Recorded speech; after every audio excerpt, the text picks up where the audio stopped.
Hello, if you guys are just now joining us.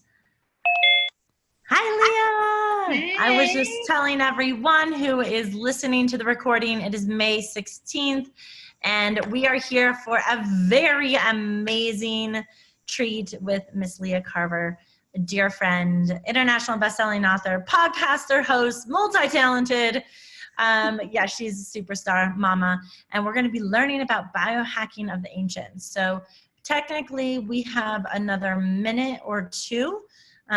So we will begin that in just a minute. We'll let everyone get going, and I'm going to pause this recording for one quick second while we wait. In front of you, and just pausing for a moment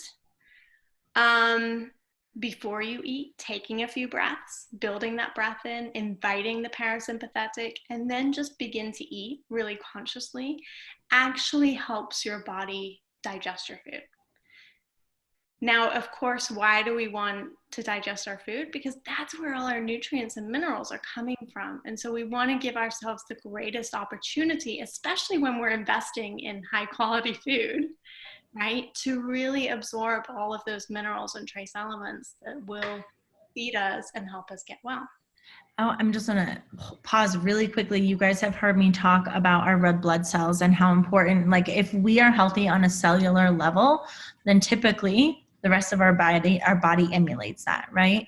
And what happens when you have live blood analysis tests done is if your red blood cells are not healthy, they're going to be oblong or deformed. Sometimes they look like stars. Like a red blood cell is round and plump and it's independently floating around and your plasma, right? But cells that are all clumped together or deformed, they look like stars. They look almost like a cancerous type like deformation. Those are cells that have toxins inside of them. They're not well hydrated and they have not been properly absorbing vitamins and minerals. So those are the three key things that happen on a cellular level that stops us from gaining health and regenerating. When we can regenerate on a cellular level, we can grow young. We can reverse all of these things, right? So we need to be able to properly absorb hydration, properly absorb vitamins and minerals. And what was the other one I said? Now I'm forgetting.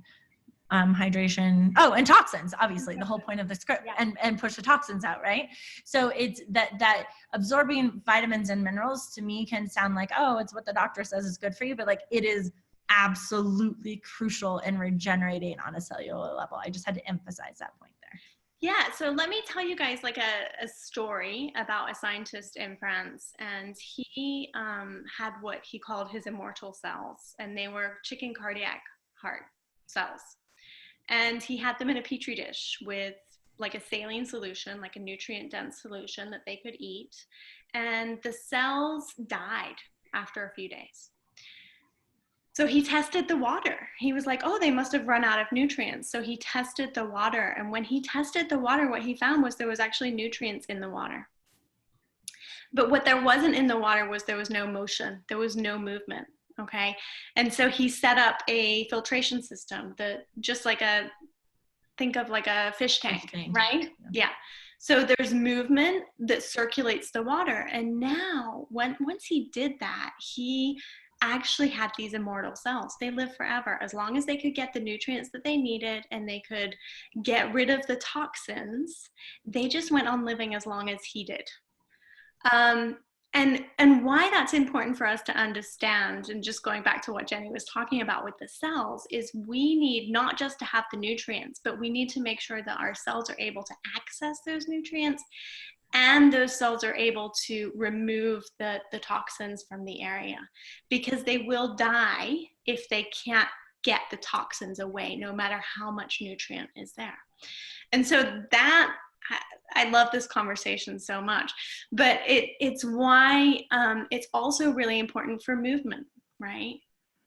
And movement can come in many forms. And this to me is the most exciting thing, because sometimes when we're dealing with a lot of inflammation, we can't exercise. We can't exercise the way we used to, right? Or we'll have fluid retention, which means that we don't really want to go running because it actually increases the fluid retention, right?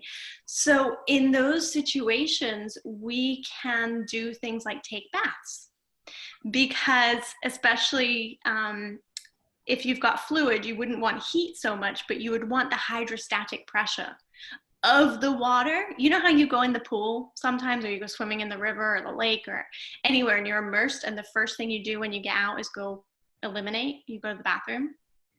Because of hydrostatic pressure. So it pushes on the body to create a pumping action.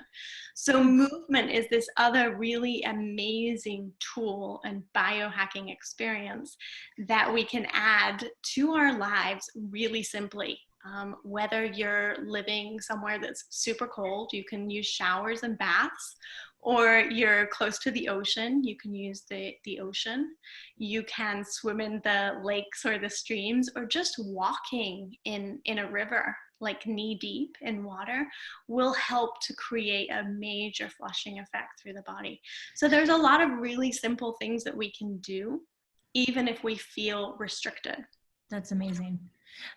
Leah, do we have to move? Do we have to like swim or walk? Like if we're having a difficulty time swimming or walking, can you sit in a bath and will that create the movement itself through the, okay, I wanted to make sure that was clear. That's what I thought I understood. You absolutely can. And then the only important thing there is to understand what you need, right? So a lot of times people will say, take a hot bath, and a hot bath's nice. But sometimes we can overheat ourselves, or like I said before, if you're having swelling, if you're experiencing inflammation in like the joints, or you notice that your feet are swollen, you don't really want to add heat. What you want to do is take a neutral temperature. Neutral temperature is about 90 degrees. It's a practice. You have to. I've done it before, you guys. It's actually very relaxing because it helps put you in the parasympathetic response, right? Yeah. So that's the other thing, is a neutral temperature is incredibly helpful to the nervous system, because again, you want to think about like the womb, where we were, right? Where we came from. It was a neutral temperature water that we were soaking in for those 9 months while we were building. It's really healing for the nervous system, and it can actually help sleep. So if you have sleep issues, taking a neutral temperature bath before you go to bed is incredibly helpful. That's awesome. One of our, actually, you all know her, and so does Leah, Tamara Arnold. She was one of our guest presenters as well. And I remember she took up Leah's advice in doing the neutral temperature baths, and she told me she was always cold and she wanted to take hot baths because she was always cold. Her feet were always cold. And when she started taking neutral temperature baths, her feet actually readjusted and she wasn't always cold anymore. Kind of cool. Amazing. So Leah, let's dive into these. Like, it doesn't have to be these 3 practices, but if you think that breath work and spa bath, use of water, and I guess are those the 2 that you? I mean, we can talk about any. There's meditation. Meditation has so much science on it. I know you just did the O&O Academy presentation on meditation. So meditation is a huge part of my life. There's journaling, contemplation, there's just sitting outside in nature. There's so many things. Aromatherapy. Tell me, how would sitting outside in nature, for example, I know that feels better. How does it actually hack our biology? How does journaling hack our biology? So sitting outside in nature, what we really forget is that we are animals. Like, we are part of a nature cycle. And oftentimes we are thrown off so much by technology, by, whether it's blue lights from computers or just electricity. Think about the days before electricity, when it got nighttime, like you had a candle, but how have you ever tried to read by candlelight? Like, it's not that easy, right?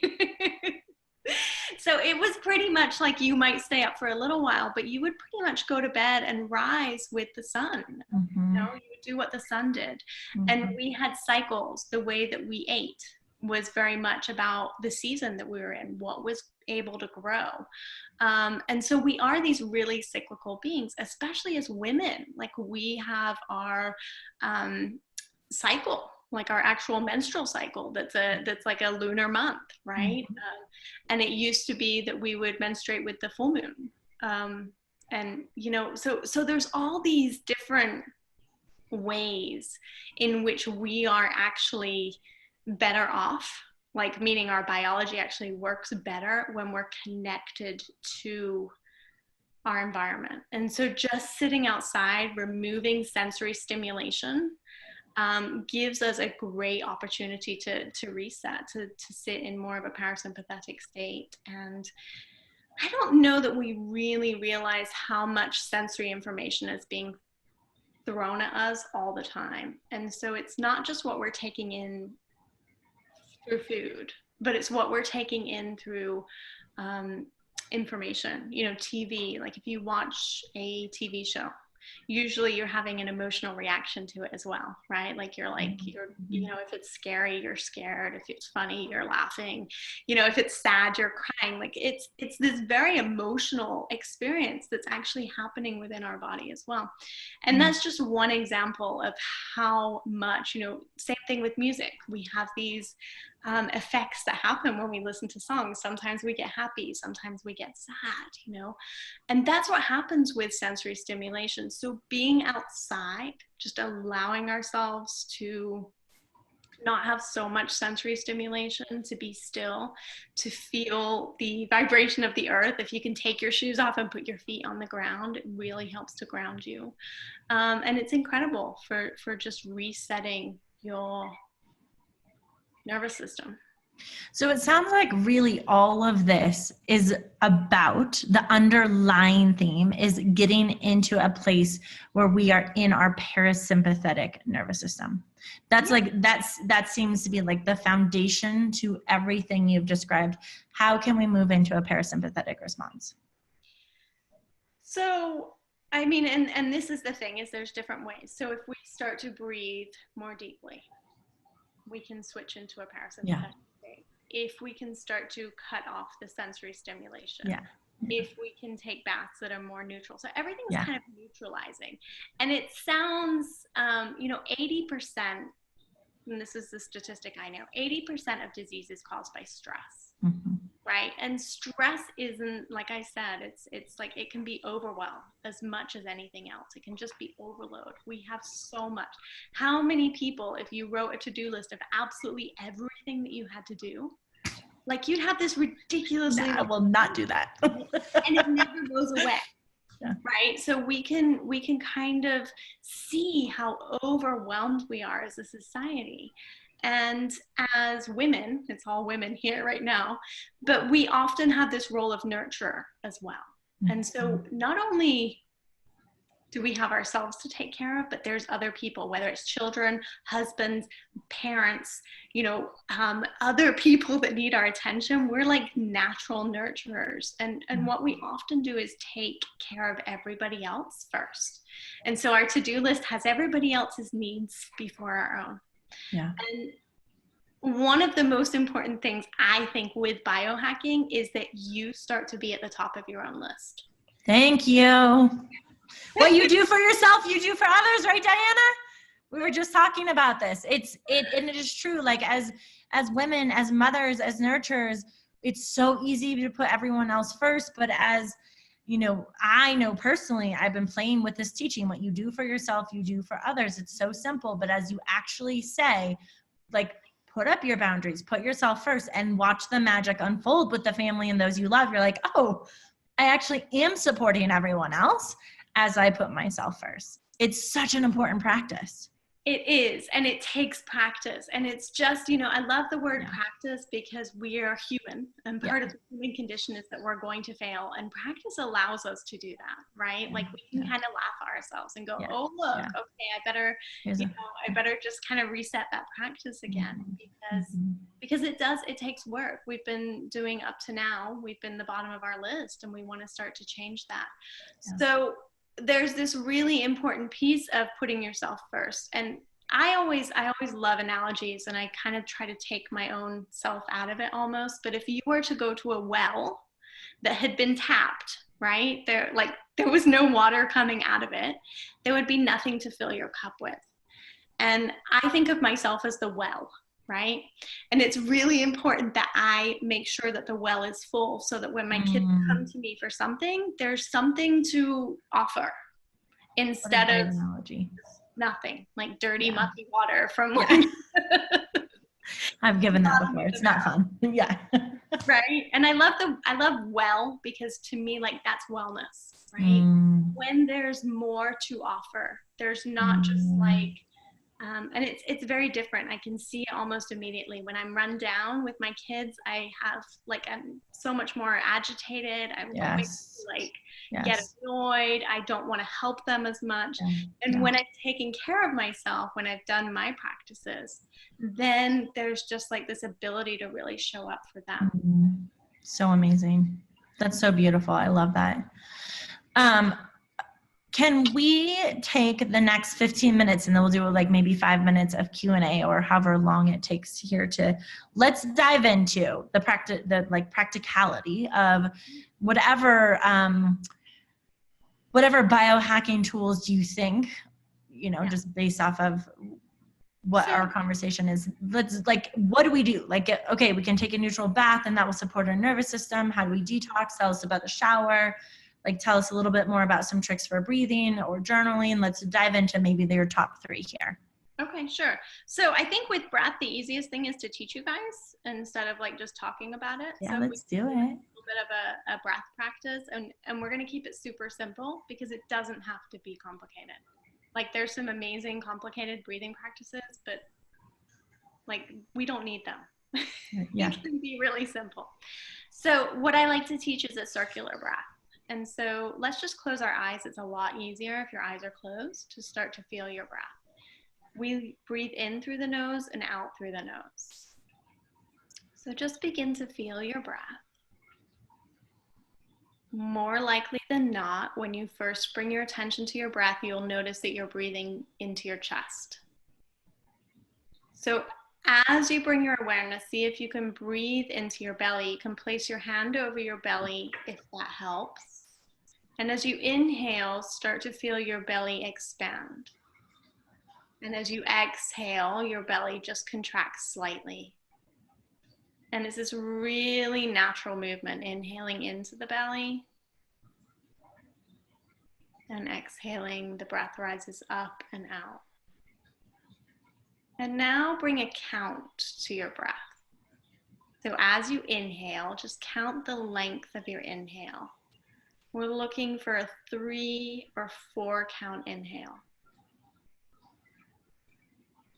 And as you exhale, have that same length to your exhale. So in your head, it might sound like inhale, 2, 3, 4. Exhale, 2, 3, 4. Inhale, 2, 3, 4. Exhale, 2, 3, 4. And you just continue with that breath. If you notice any jaggedness or kind of hiccups in the breath, see if you can relax your shoulders a little bit more. Relax your jaw. Notice anywhere you're holding tension. And see if you can relax. Flow as smoothly as you can from inhale to exhale and exhale to inhale. So there's no holding the breath in between. You're just flowing from one to the other.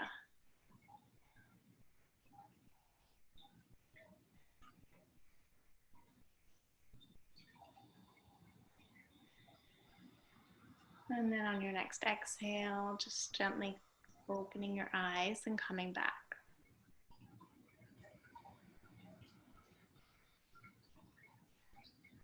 So hopefully, I think we probably did that for about 2 minutes. You can see a pretty marked difference in how you felt before and then after.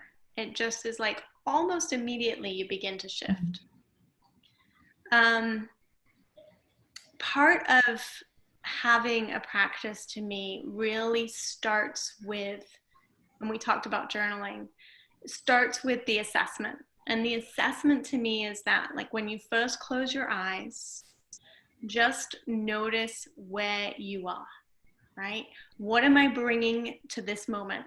Am I tight? Are my shoulders like up? Am I clenching my jaw? Do I have pain in my body? Right? That's on a physical level. On a mental level, is my mind like worrying? Am I all over the place? Does it feel foggy? On a emotional level, what's the underlying feeling that I have, right? Am I sad? Am I happy? Am I excited? Like, what's going on? So giving yourself this opportunity, I like to do it every morning before anything else. So this is the practice that I would recommend, is to first do that initial just check-in, just assessment. There's no, judging. It's just out of curiosity, where am I today? What's going on with me? And then spend a few minutes. It can be as little as like 1 to 2 minutes just doing that breath practice, just to ground yourself into your parasympathetic nervous system, to relax, to attach your mind to that tool. Remember the breath, right? So that you can quiet your mind. And then you can begin your day from there. So what that means to me is that all of that information that I take in the assessment, actually, it feeds my day. So it helps me know, is everything on my to-do list? Like, Yes. do I have the energy to get this done today? Yes. So I like to talk about it like an energy bank, right?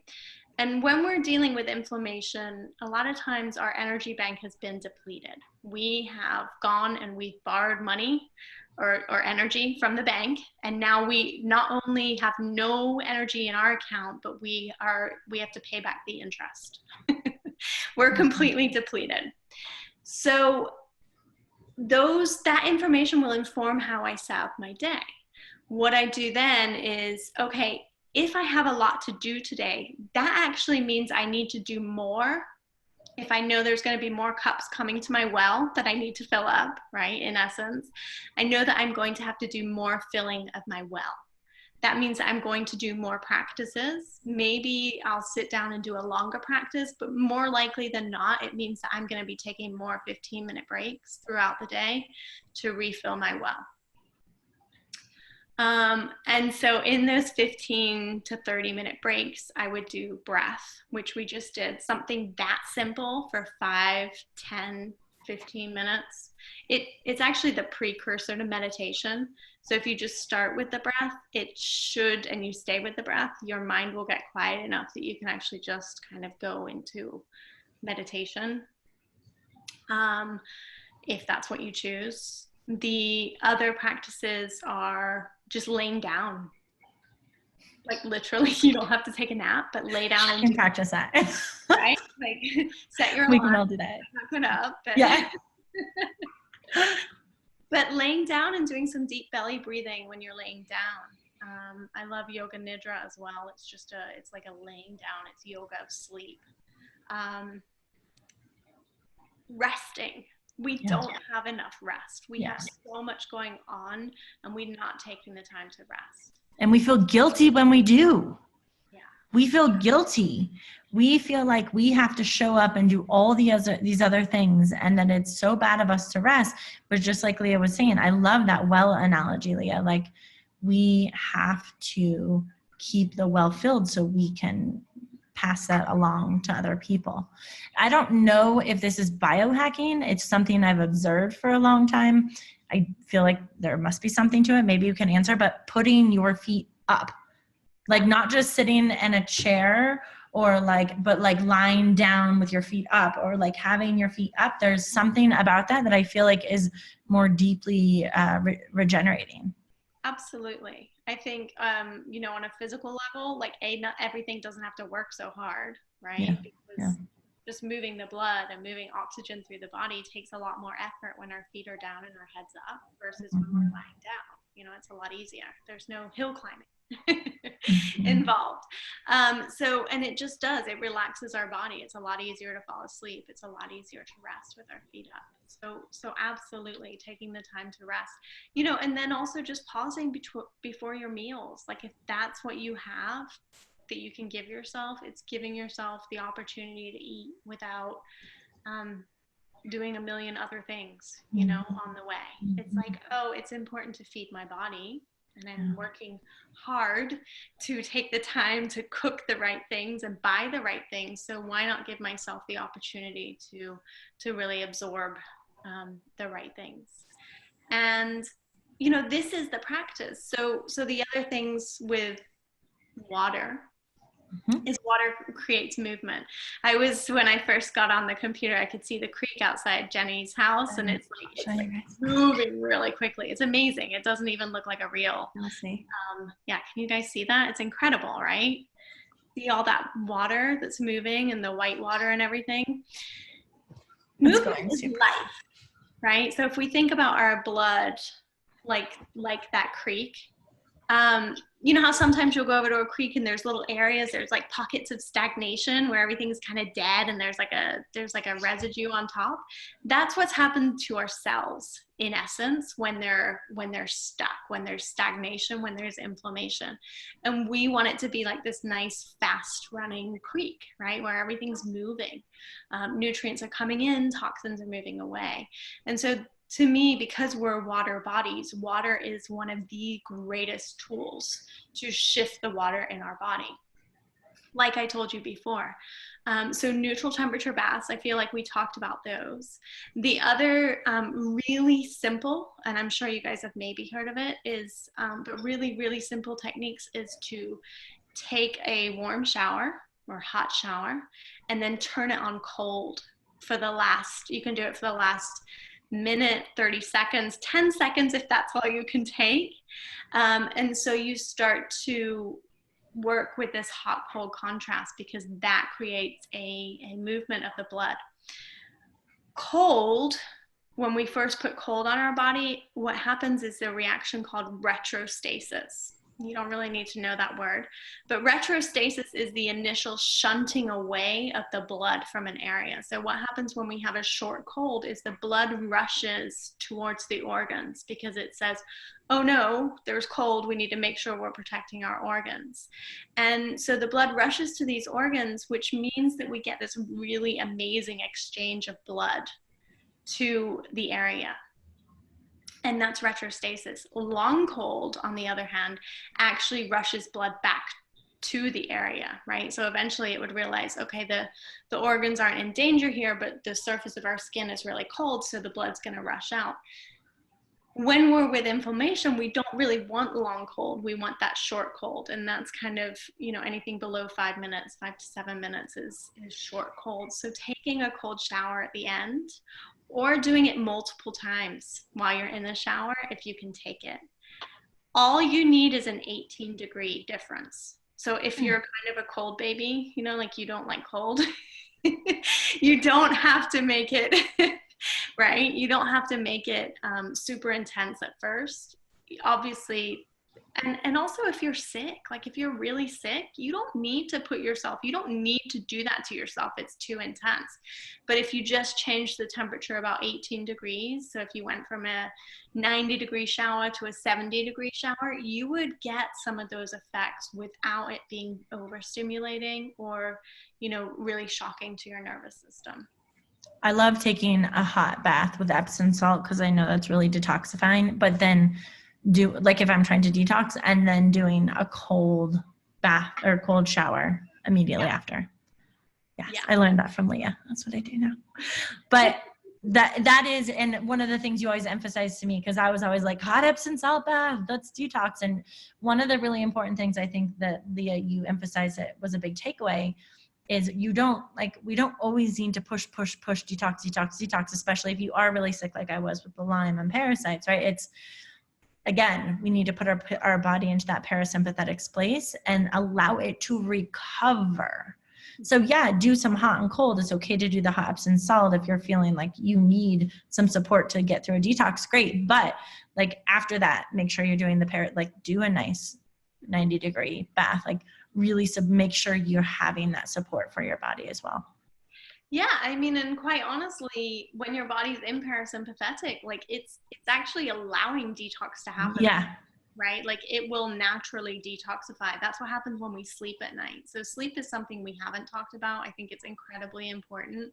But while we sleep at night, our body is detoxifying. Yeah. Yeah.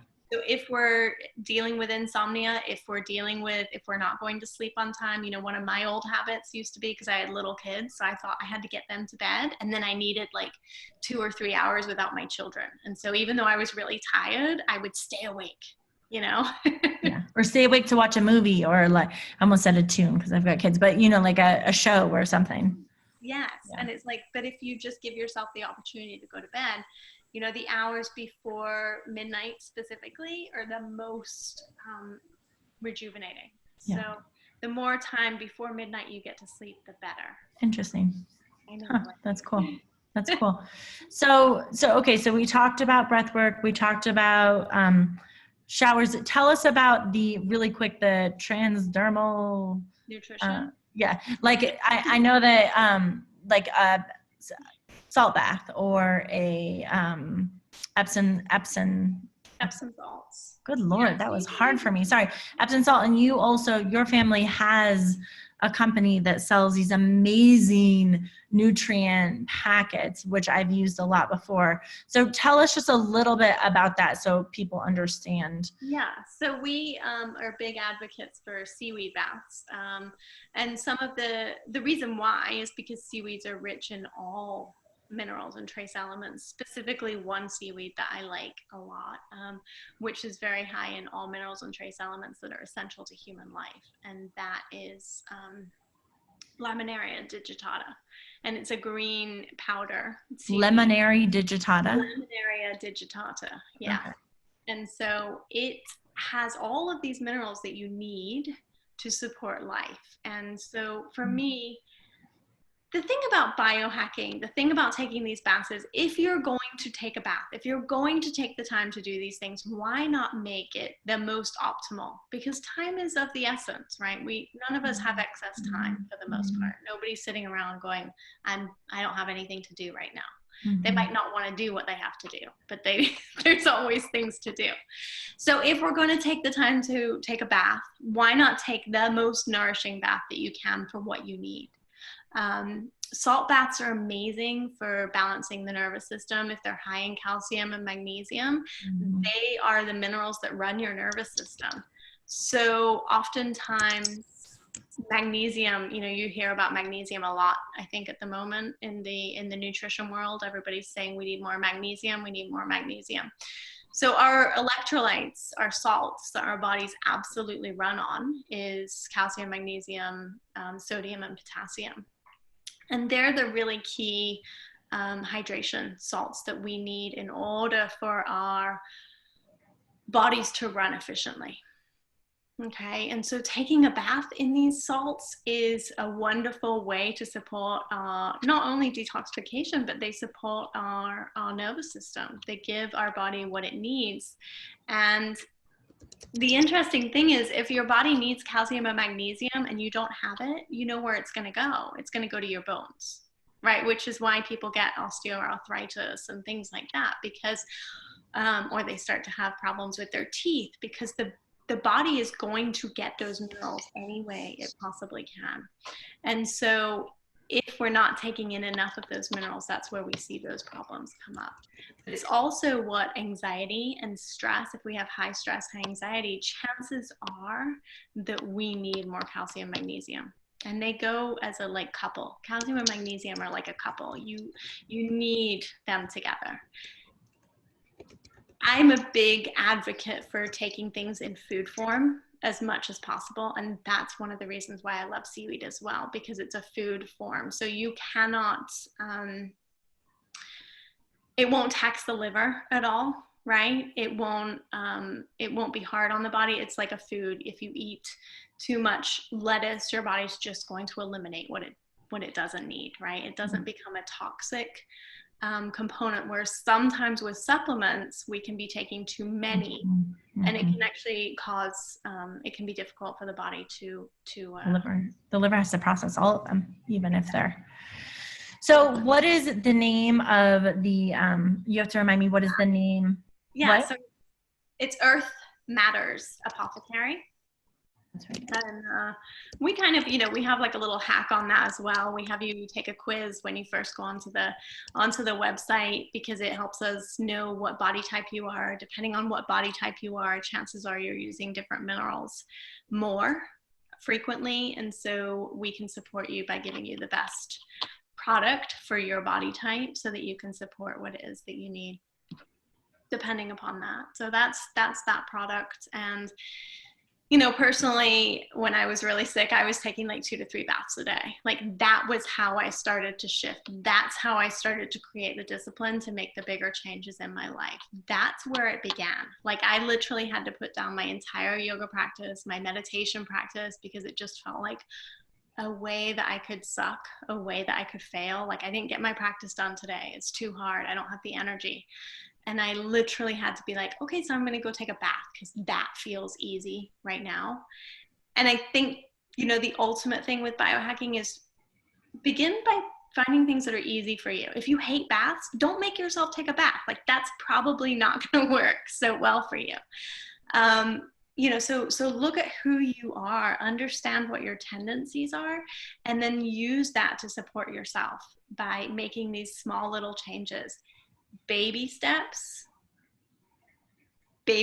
towards practicing. Don't be like, I'm going to do a 20-minute meditation today if I've never done meditation before. Like, it's not going to be sustainable. I am all about sustainable. We don't want a diet. We don't want a fad. We want sustainable change forever, because that's what's going to create the big difference. Yes. Amazing. Okay. So where, Leah, can people, and I know we have just a couple minutes. I don't know what your time is. I could probably go over 5 minutes if you, so we'll open it up to questions, but I just have to ask really quickly for those who do need to leave. Where can people find more information on biohacking, find out about your book, your podcast? Like, let us know. And for everyone, in case you're not seeing, I am typing some of this information she's giving us into the chat box. So you can always email me at leah@leahcarver.com with any questions. I love questions. I love emails. You can go to my website, leahcarver.com.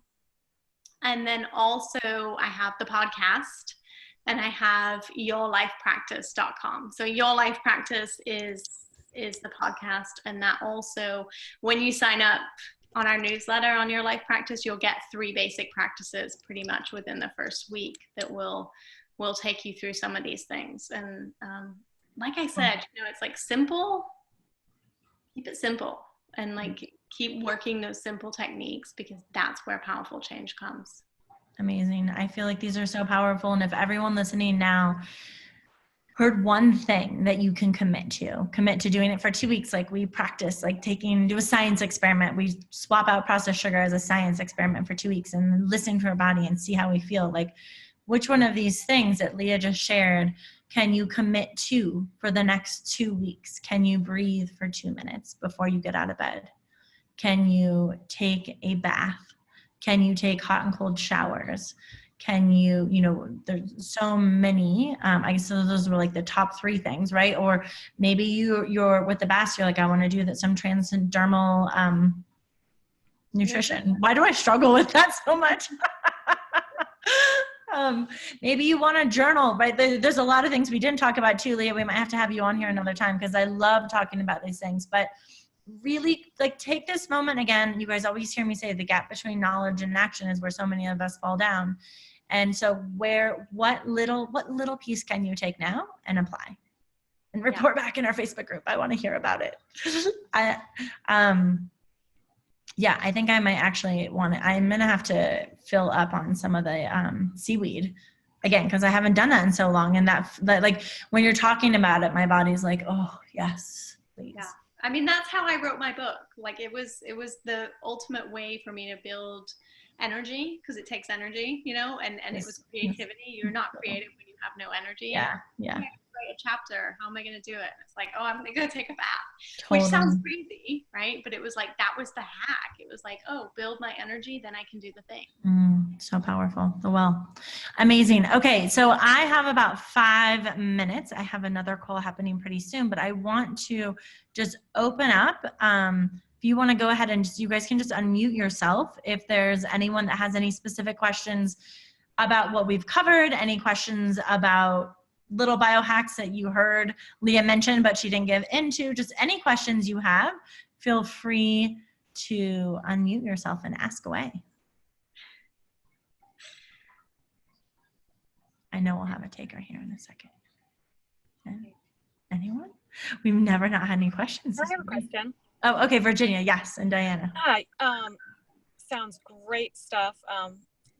You've mentioned aromatherapy. What scents? A scent that you can recommend? Because that would be another easy thing to add. Yeah, so it depends on what you want to do. And that's the one thing that I'll say about aromatherapy is it's a herb, right? Aromatherapy, essential oils to me are like medicine. And I think sometimes they're overused and sometimes they're underused. But depending upon what you want, I would say depends upon what scent you would go with. You know, on Earth Matters Apothecary, we do have like some pre-blended oils, and there's that will suit your body's constitution. Really simply, I'll give you a few just to, you know, for some different ideas. If you want to meditate, and meditation's hard for you. If you want to feel yourself grounded, if you feel like you're running around with like a chicken with its head cut off, you know, you're all over the place and you need to get grounded, frankincense or sandalwood is incredibly grounding. And it's great for meditation. If you want something uplifting, any of the citrus essential oils, bergamot, you know, tangerine, lemon, like they're all going to be nice things to smell that will uplift you. Okay, they're going to immediately help you feel happier. Who doesn't want to feel that? And then there's things like basil that work for if you want to study, if your head's feeling really foggy, and that's sometimes, you know, inflammatory. You can feel like you read the same page over and over again because of inflammation and brain fog. Basil, smelling basil oil is a great way to help clear the mind. What about anything specific to put us into the parasympathetic response? Maybe that's the so I would say some of those, like some of the frankincense and sandalwood, frankincense, because they're grounding, like they will help to calm. Yeah, I know frankincense is. Oh, sorry, what's that? No, I'm just saying smell. Like you don't have to ingest essential oils. I'm actually not a big fan of ingesting essential oils. That's a whole nother conversation. But because by smelling, again, we're working on the limbic system. So the limbic system is the oldest, like most reptilian kind of part of the brain. And there's so much tied in there. And so essential oils are incredibly powerful that we can get into that part of our brain that's very old and very associated with feelings and emotions and things like that, and create like a specific state. And so meditation with an essential oil is an incredible biohack because you'll get there faster. So if you're always smelling frankincense before you meditate, and then you take frankincense with you, you can get yourself quieter faster I love that. when you use it. And I know frankincense is extremely anti-inflammatory. Like it has so many anti-inflammatory properties to it specifically. One of the things you said is that the citrus essential oil can just uplift you, and feeling uplifted, feeling that joy is a biohack. I have experienced it very personally. It can, when the vibration of joy, and you guys have, a lot of you have heard me talk about this, is in your body. It's the highest vibrational frequency you guys can experience, we can experience. And I've actually had detox responses, like positive detox responses, pushing toxins out just from being in a state of joy. Like the body can heal so quickly.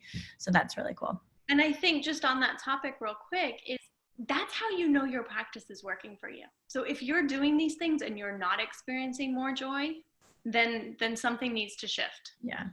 Because joy is the ultimate, like that's what we're going for. When we create more joy, when our practice is working for us, we're experiencing a sense of ease. We're experiencing, and I don't mean happy. I'm like happy and joy are not the same thing. Yeah. But we're experiencing this ability to live much with so much more ease and peace. Yeah. And that's a joyful state. Ah. I could like keep going on forever, but I'm like, close your mouth, Jenny. Diane, did that help, Virginia? Cool. Diana, what question did you have, my dear? Can you hear me? Okay. Yes. I think we're out of time. But go ahead. We'll take. Well, I just wanted to ask Leah to talk a little bit about the journaling. Yeah, I'd love that too. Journaling. So, I mean, one of the things about journaling is there's so many things, but again, there's so many layers. Just for someone starting, like we're starting out, what's the benefit? Where do we go? Just getting things out of your head is incredibly powerful, right? Because when we put things down on paper and then we give ourselves the opportunity to assess and to be like, oh, is this true? Like, is this real? Or is this a story that I made up in my head? Because so often we're living in stories, you know, we're experiencing anxiety and like half the time it's like completely made up. So writing it down and being able to read it with a little bit more perspective gives us the opportunity to discern if this is true, if this is something that needs our attention. Also recognizing, because of inflammation, you know, my experience with inflammation has been that every day is a different day, right? So some days I wake up and I'm amazing. And then other days I wake up and I'm like, oh my God, what just happened? Like, this isn't like what happened. And journaling gives us the opportunity to kind of be able to not lie to ourselves in our head. Like, we know maybe how we felt yesterday. We might be like, oh, I actually didn't feel that great yesterday. Like, I kind of knew something was happening, you know, when we look back. But also it helps us keep track of where we are and what worked to get us out. So if we're like, I'm having a terrible day and I decided to do this practice and this practice, and then the next day we wake up and we're like, wow, I feel better today. We know that those tools actually helped us, right? And we're so good at not listening to ourselves. We have for most of our lives not listened to ourselves, and journaling really gives us the opportunity to listen to what's going on inside. So good. And you guys also, this sounds so cheesy and it's like you always hear this, but a gratitude list. Like, if we want to move into a state of joy so we can be in a high vibrational frequency, so our cells can regenerate more easily, so that they can repair and absorb vitamins and nutrients, like ultimately, like Leah said, joy is what we're going for. One of the things that can bring you most instantaneous joy is this sense of gratitude. And so starting off the day, every day, with your list of 5, 10, 20, whatever you can do, things that authentically bring you gratitude, right? Yeah. Or a gratitude walk is amazing as well. A gratitude walk. If you can't like get exercise, like you're not getting your heart rate up, just go walk like, 100 steps and be like, what am I thankful for in front of me? Like, it's that's beautiful. So easy. And it's so good. And it's usually because it's so easy, we don't do it. We're like, it's like drinking water. It's so overrated and it's so profound. Yeah. Amazing. Oh, thank you so much. We are so honored to have you here. I'm so honored to have you here. This was really great information, and I'm speaking for everyone else, but I think that everyone loved it. So yeah, I've seen nodding heads. Thank you. You guys know where to go. Check out Leah's podcast, go to our website, learn more. And again, what's the one thing you're going to do to take away from this call, to commit to practice to, as a 2-week science experiment, and listen to your body, see how it works. Have a beautiful day, you guys. Thank you so much. Thank you. Thanks, Leah. Thanks, Jenny. Thank you. Bye-bye. Thank you. Bye.